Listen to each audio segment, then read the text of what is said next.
Hey, it's Joey Balladonna here from Anthrax, and this is SAGAS. Well,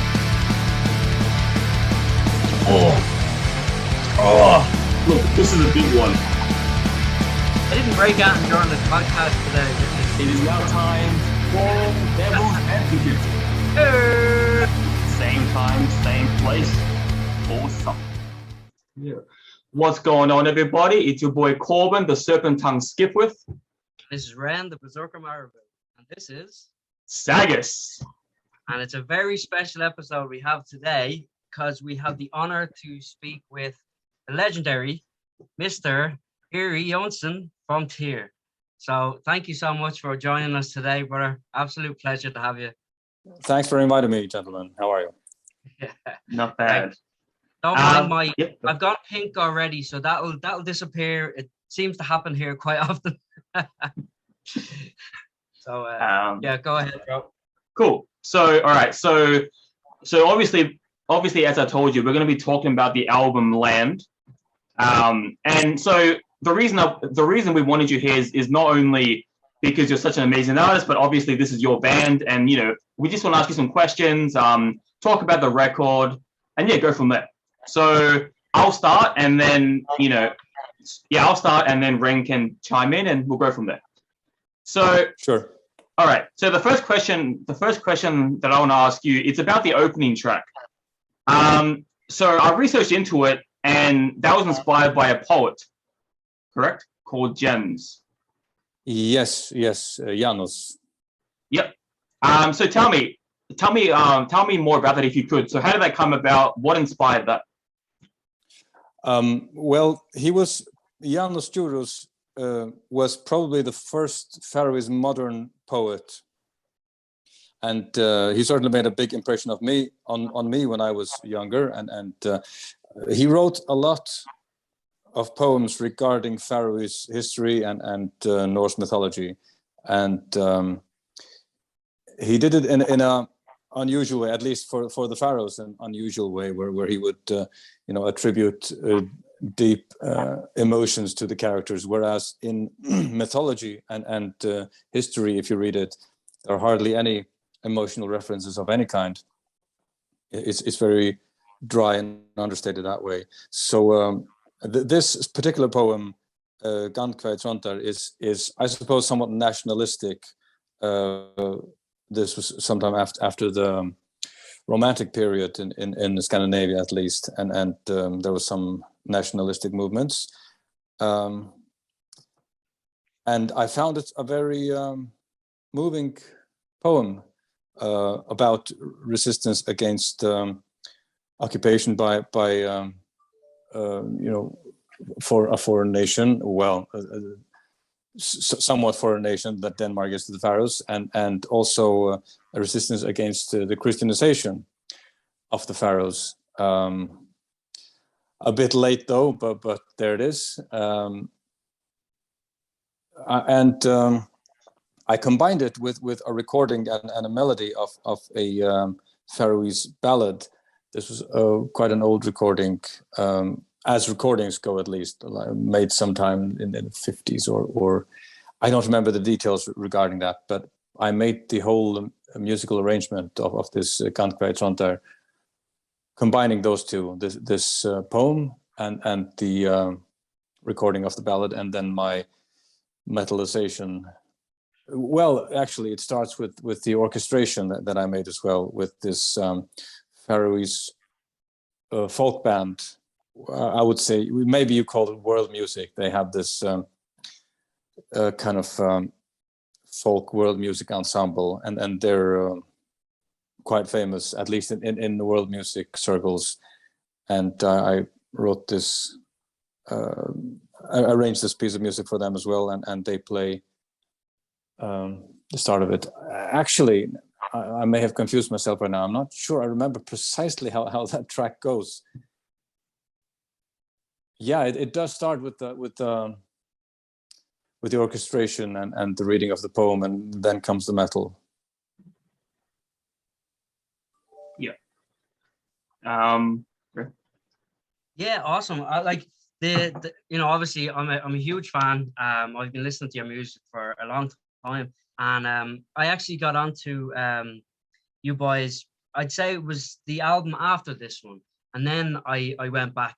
By the Light of the Northern Star is probably my Yeah. favorite album of all time. It's absolutely incredible. But Thank you.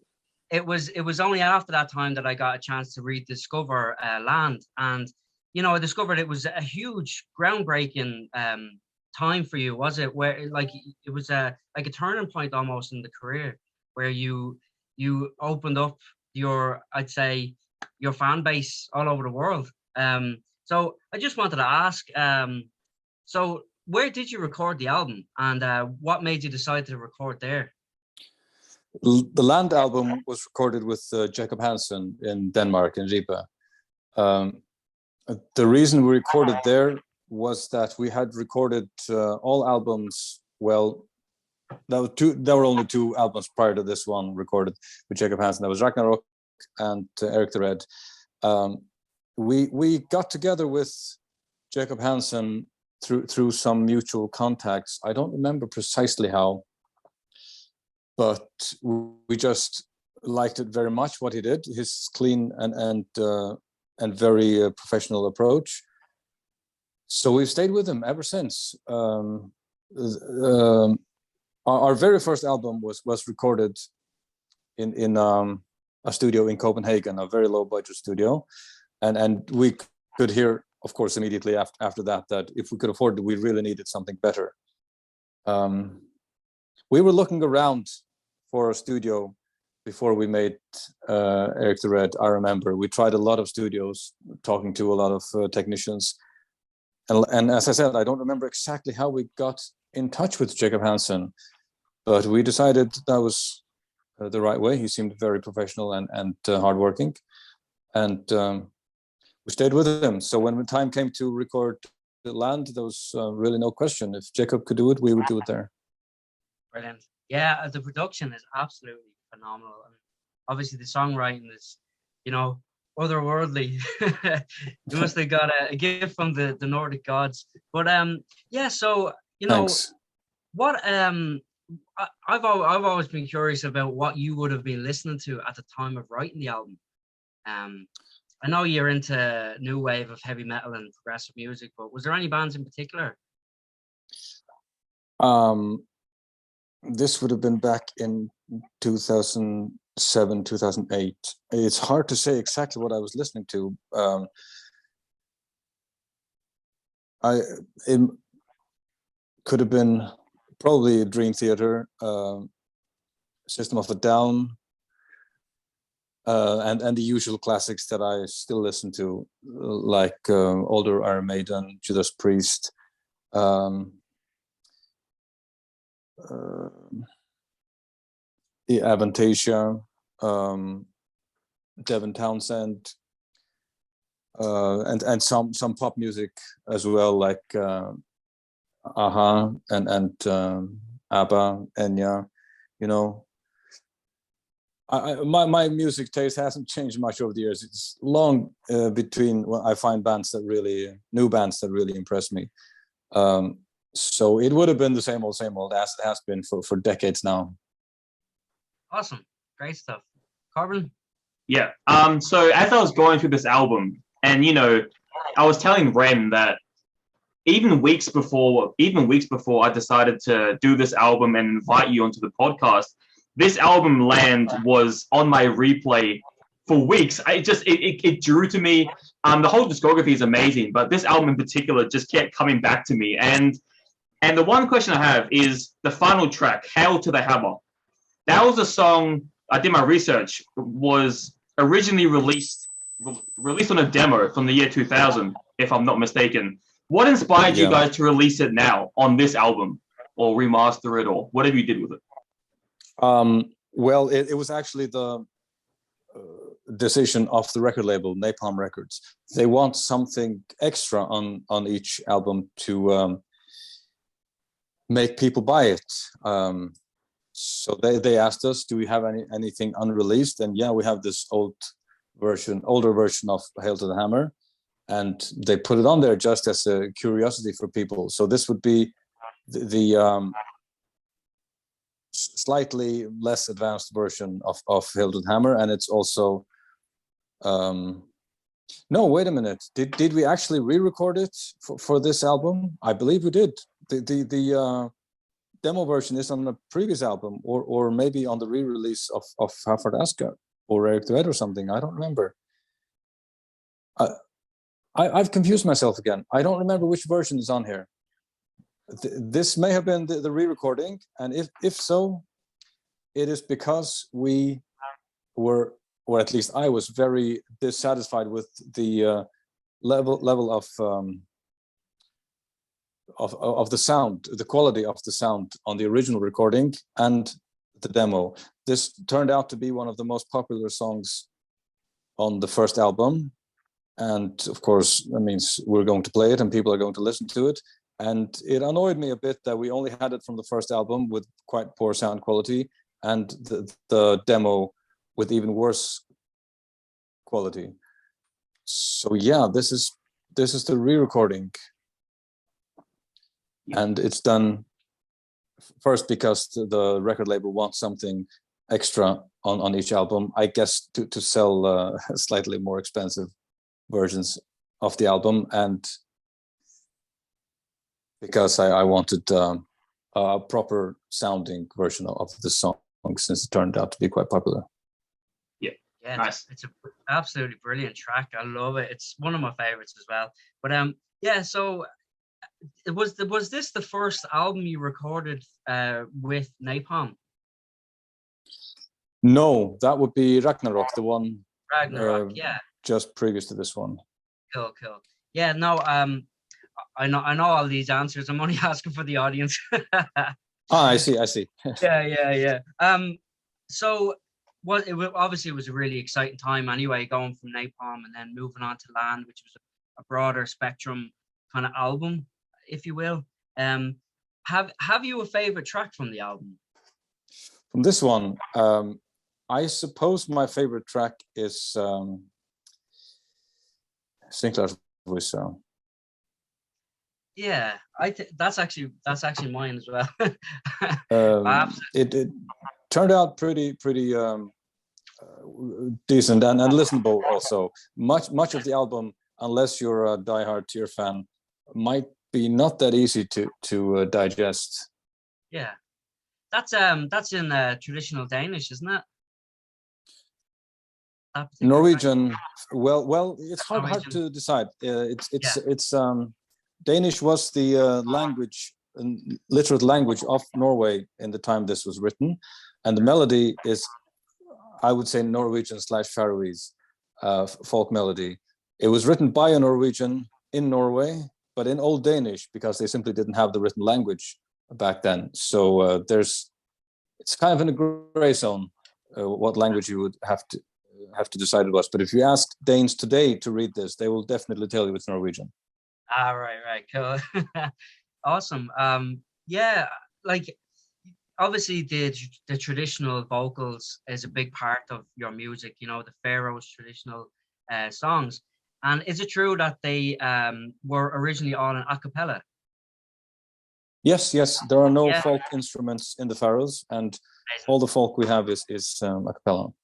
Yeah, it's beautiful, and just like it, you know, how you portray it now or recreate it now, it's absolutely beautiful. The layers of your vocals, it's just phenomenal, like, you know. But this brings me on to a question I've been dying to ask you for a long time. Your vocals are so powerful, and you're very much into your technical element of singing. And you know, you mentioned that you work a lot with your false vocal cords. Have you any tips for young singers or any up and coming artists that might? As for vocals, yeah, that's difficult. I wouldn't consider myself any good as a teacher. At least not when it comes to vocals. Well, probably not anything. But what helped me was not trying to sound like anyone else I liked. I really wanted to sound like Ronnie James Dio or Bruce Dickinson, but I just really I don't have that theatrical voice, so I just did what I could do, and that's what you get. So I think the easiest way is to just accept what you sound like and go with that. And even though it's not what you wanted, it's what you have, and it'll make it easier for you if you just go with that. And yeah, that's what I would say. Yeah, absolutely. Well, I mean, you absolutely pull it off. It's a incredible, unique voice that you have yourself, so props to that. Thanks. Corbin? Cool. So the one thing I'm wondering is, between the processes of the previous album Ragnarok to here, was there anything different in terms of writing or production that was different from Ragnarok to this one? The production is the same, done with the same people and in the same studio, but after we recorded Eric the Red, I thought, well, we did it in a hurry, and we really felt that we didn't expect the success from the first album. Well, I mean, we really hoped for it, and the plan was to become an international band, but it still seemed a bit much to ask. So once the success, at least in the Faroes, Denmark, and Iceland kicked in, we really felt that we had to keep moving, and we hurried the Eric the Red album a lot, and it turned out a bit simpler than I liked it to be for that reason. And I thought, well, more important just to get it out and make some more intricate music later. And that's my approach when we made Ragnarok. I thought, now I have plenty of time. Success is growing. We have a record label. I'll take all the time I need to make the most intricate album I can possibly make. And that's Ragnarok. And after releasing that, I can see even today, the numbers of how popular each album is, that it's by far our least popular album, obviously because it's too progressive for most people. It puts a lot of people off when it's too progressive, and most people aren't musicians. They aren't impressed with the intricacy of the music. They want good melodies that they can sing along to and remember. So when we made Land, I had that in mind, that it shouldn't be too progressive. It shouldn't be too intricate. It should be more brutal and more straightforward. But it didn't go quite in the direction I had hoped. I think it's a decent album, but we really nailed it only on the next one, I think, By the Light of the Northern Star. So Land was, for my part at least, an attempt to get out of the deeply intricate songwriting of Ragnarok and to something a bit more simple, a bit more catchy. But if you compare it to By the Light of the Northern Star, Land went a bit sideways that way. It wasn't the right kind of simple. It was very dark and heavy and difficult for most people to digest. And the only song popular enough that we can play it regularly is Singlar Rusa. And I can see that by the polls we make on our official Facebook group, where we ask people what they want us to play live, and that's how I judge the popularity of the songs on each album. Great. Wow. So that brings me on to I've also always wondered about your songwriting process and what you might have been going through leading up to this album. What comes first for you? The melodies always have a melody, possibly a chord progression as well, and then I build everything around that. I may have made it on piano or with an acoustic guitar and just humming along, and then I play around with the chords and the harmonies. And after I have that, I'll put it to metal and make all the electric guitar variations, arrangements, bass, drums, at least in the rough forms, because if you have a guitar player write the drum parts in detail, it doesn't turn out proper. Doesn't sound like proper drums, as you may know, but it's good enough for songwriting. Yeah. So I always start with the melody. Maybe not 100%, but at least 95% of the time, I'll have a melody and I'll work everything out from that. Nice, and it really shows. It really shows because all your music is very melodic. In a real sense of melody. Obviously, it's nice and chunky and heavy, and there's incredible layers of intricacy music-wise. But the melody always shines through, which is very unique in even the. I never really like putting bands in categories and genres anyway, and you guys definitely don't really fit anywhere else because you're on your own awesome level. So, but even in the genre that you would be kind of categorized in, you shine through melodically. It's just beautiful songs, but kick-ass metal tunes as well. It's just absolutely that. What inspired, going way back, what inspired you to decide, okay, let's bring the traditional Faroese songs into metal? You've probably been asked this question a million times, but yeah, and I have a very precise answer.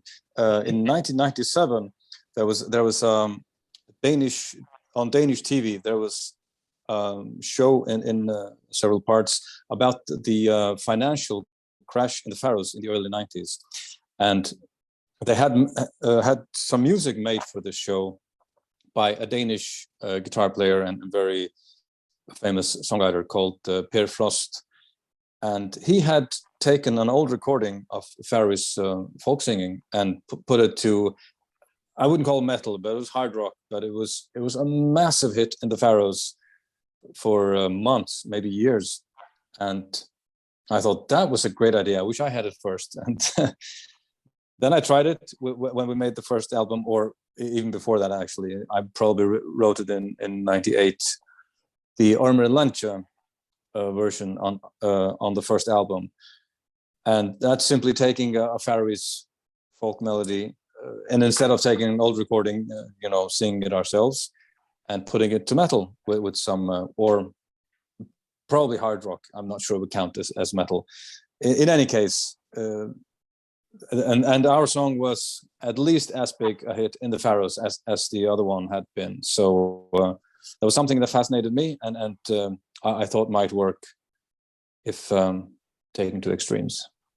It's incredible. I think a lot of bands have taken a leaf from your book ever since. Me included, obviously.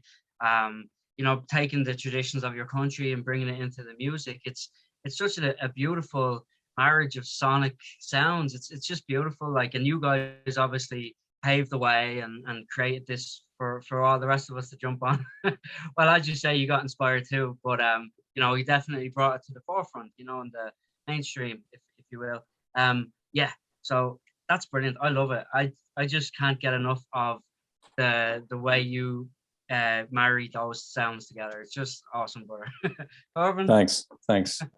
All right. So the one thing that I was thinking about, one of the main things I was thinking about while listening to this album was the two tracks that stood out to me was Ocean and Land. Obviously, the two longest songs on the album. And as we discuss on the podcast all the time, sometimes when people make long songs, it just becomes bland, it becomes overdone, it becomes too long, and you can tell it's boring, it's this and that. But you guys managed to make, what was it, a 16-minute song, was it? 16 minutes and 17 second song. You made it sound entertaining and, invigorating from start, middle to end. So, what's your process? How do you make songs that long and keep them entertaining? The challenge for me is usually getting the songs down to radio-friendly length. So if I wrote music as I like it, it would be 10-minute songs everywhere. If you heard my solo album Heri, there's 9 to 11-minute songs, and it just happens when I sit down and write music. This is how it comes out, unfortunately. I do have to think that you know, I don't want to sell out, but I have to think that unless the, you know, songs can get on radio somehow, it's going to be very difficult to make a living from this. So I keep the, you know, 3.5 to 5 minutes length in mind when writing the songs, and I think, you know, how can we make this more listenable? How can we make this part shorter? How can we make it more concise, more straight to the point? And I just skip doing that, and you get a song like Land, where it is as long and intricate as I can make it. But like I said, this kind of songwriting comes quite naturally. Yeah. Is there any songs? Is there any other songs on that album that you can tell us that were originally way longer, but had to be cut? Probably all of them. That's a general process in my songwriting. Is I have a melodic idea, and I will make the chorus from that first, and from that I might you know, make the intro as well in a different version. But on this album, I've used so many ideas for each song. I try nowadays to keep it to one melodic idea per song, because it's more than enough. But on this album, Land, I just pour down the ideas, and for any idea, there, you know, I can get at least 3 minutes of music out of it. I don't remember precisely the songwriting process for the individual songs, but I can tell you with high certainty that all of them would have had will be shorter versions of the original one. Yeah. Or my first draft, so to speak. Yeah.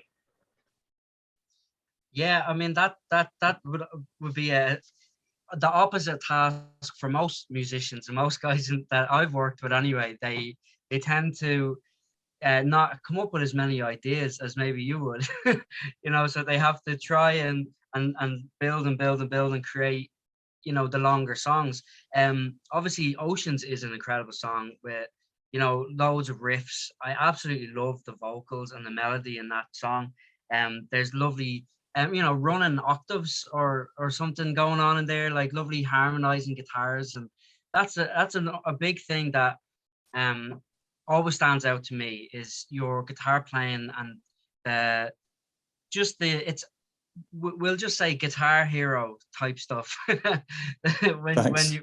when you put down a guitar lick or a riff or a lead, it's very, very it's not put down just for the sake of this part needs a solo.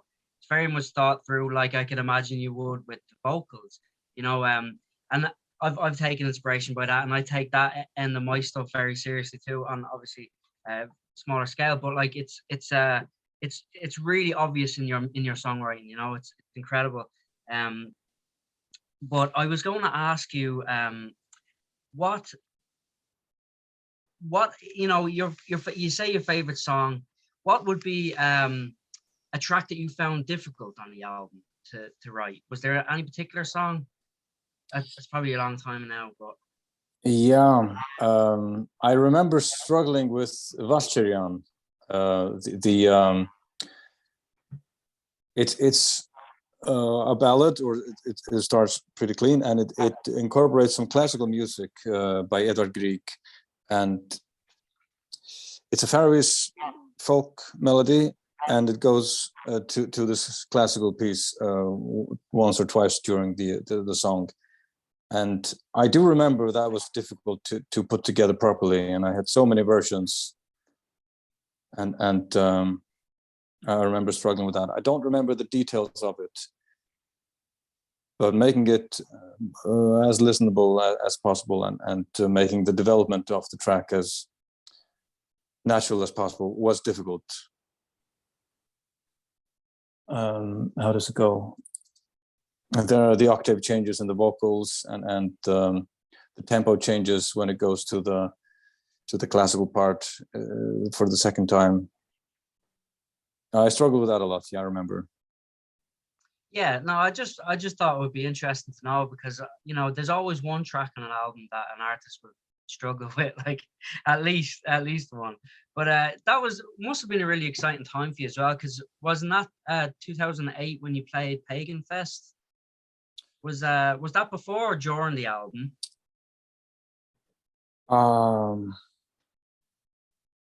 Pagan Fest. I don't remember when the first one was. Yeah. I would not have done any writing on that tour, that's for sure, because that was quite a busy tour. 2009 might have been the first Pagan Fest. Yeah, I think. Yeah. And then this album was out by then. I don't remember the sequence of things, but definitely no songwriting during that tour. Yeah, interesting. Now I just wondered, because it was such a big tour for you guys at the time, wasn't it? Like the first Pagan Fest really blew you up in like, was it North America? Yeah, in Europe and North America especially. That was our first trip to North America, and yeah, that was those were great times. Yeah, I was. Who was it? Was Moon Sorrow was on that bill with this? Moon Sorrow was only on the European part. To America, there was Elwati, I think, in their place, and there was Ensiferum, Corpiclani maybe. No, not on the first one. Ensiferum, Elwati, us, and some other bands. I don't recall. I'd have to look it up. You have a great memory, because I couldn't remember my 2008, let alone, and I wouldn't be as interesting as yours. Yeah, amazing. Yeah, I've just heard a lot of great things about that festival, and my band are planning on heading over to America soon as well. So, have you any advice you could give about hitting the road in the States? Oh yeah, if you're used to touring in Europe, then it's very different in America. Yeah. It's hard to find good food and hard to find time to clean your clothes, and bring plenty of clean socks and clean underwear. Right. And buy your food in bulk at Walmart, or else you'll end up eating fast food all the time. Right. Yeah. Awesome. I'll take that into consideration. I'll get my missus to get a lot of socks today. Go ahead, Corbs. Cool. So yeah, one of the last few questions I have is just, so I want to talk about the artwork. How did that, like, what made you decide on that album cover, and did you have any others in mind, any other artworks in mind, or was it just this one from the start? This came from the record label. I don't get that much involved with the visual part of it. I don't think I'm very good with the visuals. So the Napalm Records had this artist, and they sent us a sketch. We said that looks fine, except for the bloody horns on the Viking, on the head of the of the boat, which was the same with the first album we made with them. Or the re-release of Eric the Red, they also put horns on the Vikings, which I protest every time I see that, to no avail. Apart from that, the artwork is quite decent. Yeah, nice. And yeah, sorry, the actual album name, Land, why choose that name? I was going for something simpler than Ragnarok, and I was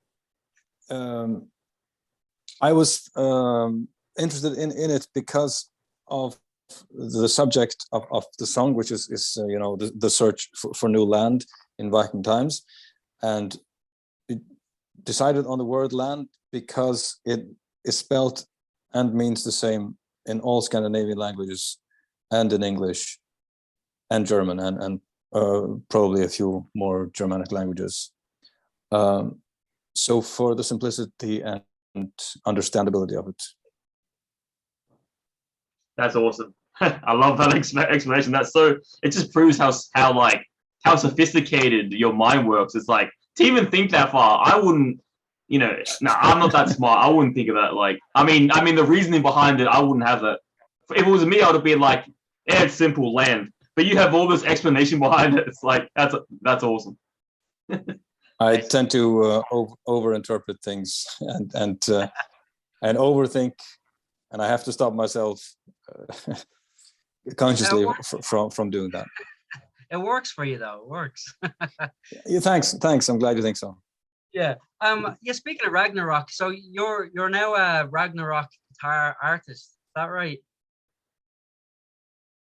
Your signature, your signature guitar. Speaking of Ragnarok. Yeah. Sure. It's absolutely beautiful. I was just looking at the specs of it. Have you got it with you? No way. I would write it. Yeah. Oh wow. Oh. Beautiful. So just recording. Incredible. It's absolutely beautiful. And you struggled for a long time to get the right guitar for you, didn't you?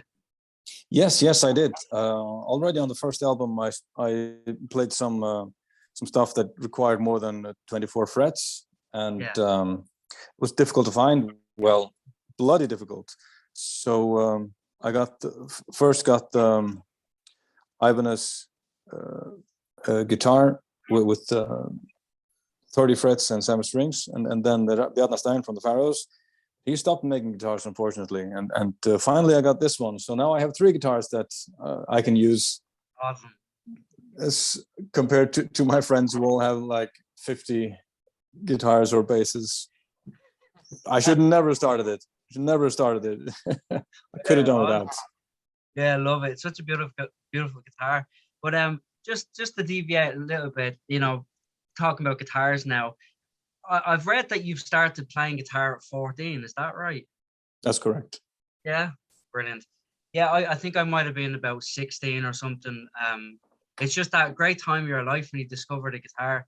But and you started your first band at 17 or something, was it? Yes, that's correct. Yeah, amazing. It's so cool. Exciting times. And then the interesting thing I find is then you went to college in Denmark, and didn't you meet the guys over there? We already made a band in the Faroes, like you said, when I was 17, and Gunnar was in that band, and Carter was also, the drummer, was also in that band for some time.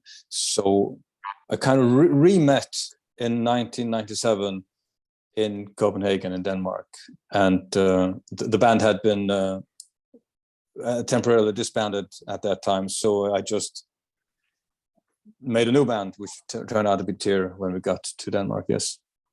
Awesome. So yourself and Gunnar have been going strong for a long time together. Yes, since the very first band, since we were teenagers. That's so cool. So cool. That's pretty much all I wanted to hear from you today. It's I've had these questions for such a long time, I just over the moon to meet you. Absolute pleasure. Corbin probably has a few more questions to ask you, but well, I just have one, and this is actually something I haven't even told Ren that I was going to do, so this is going to be fun. But because look, it was such an honor to have you on this. I can't thank you enough. Like, you're so humble, such a nice guy, and the fact that you even replied to me, however long ago it was, to have all this happen, like, it's truly remarkable. Thank you so much. And the one question I want to ask you before we leave is, what album should we cover next week? We want you to choose the album. Oh. Yeah. You only do metal? Yeah. I mean, it can be anything you want. For you. For you. That's a difficult one. We have a podcast ourselves in Tyr, which has been inactive for some time now. We've done some reviews of albums. So I know how difficult it is to find an album that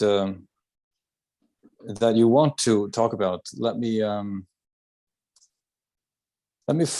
think of an underrated album that should be. Try and listen to